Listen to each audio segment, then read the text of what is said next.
வன்மீகிநாதர் வரலாறு. வன்மீகிநாதர் வரலாறு.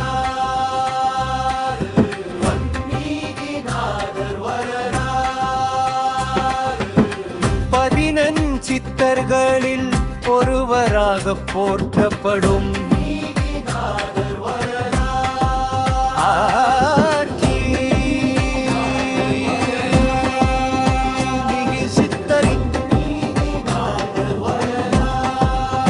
வடமொழியில் இராமாயணத்தை இயற்றிய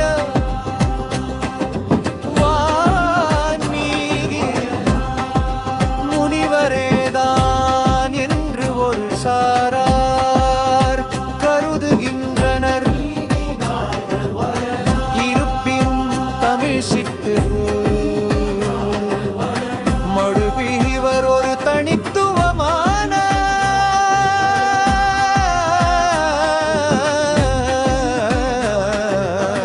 ஞானியாக பார்க்கப்படுகிறார். வான்மீகிநாதர் பற்றிய வரலாற்று சிறப்புகள் இதோ. வேடந்தாக்கனாக இருந்தவர். புராணங்களின் படி இவர் தொடக்கத்தில் அக்கன் என்ற பெயருடைய வேடனாக இருந்தார். காட்டில் வழிப்பறி செய்து பிழைப்பு நடத்தி வந்த இவரை சப்தரிஷிகள் சந்தித்மமடை மாற்றினர். அவர்கள் இவருக்கு உடமிழ் சித்தராம நாமத்தை தொடர்ந்து உச்சரிக்க சொன்னார்கள். வான்மீகிநாதர் பற்றிய வரலாற்று சிறப்புகள் இதோ. வான்மீகிநாதர் பற்றிய வரலாற்று சிறப்புகள் இதோ. வான்மீகிநாதர் பற்றிய வரலாற்று சிறப்புகள் இதோ. வான்மீகி என்ற பெயர் காரணம் இறை சிந்தனையில் ஆழ்ந்து ஒரே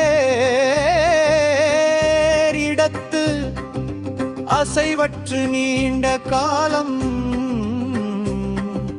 தவம் செய்ததால் இவரது உடலை சுற்றி புற்று மூடியது. புற்றில் இருந்து வெளிப்பட்டதால் இவருக்கு வான்மீகி என்ற பெயர் வந்தது. தமிழ் சித்தர் மரபில் வான்மீகி.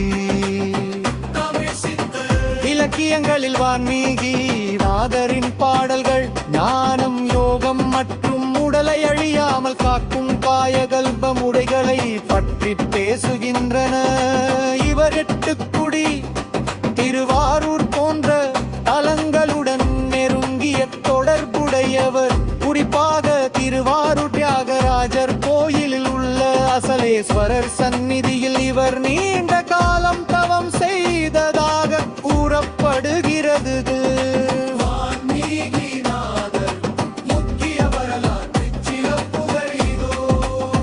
வேடங்கள் வான்மீகிநாதர் முக்கிய வரலாற்று சிறப்புகள் இதோ.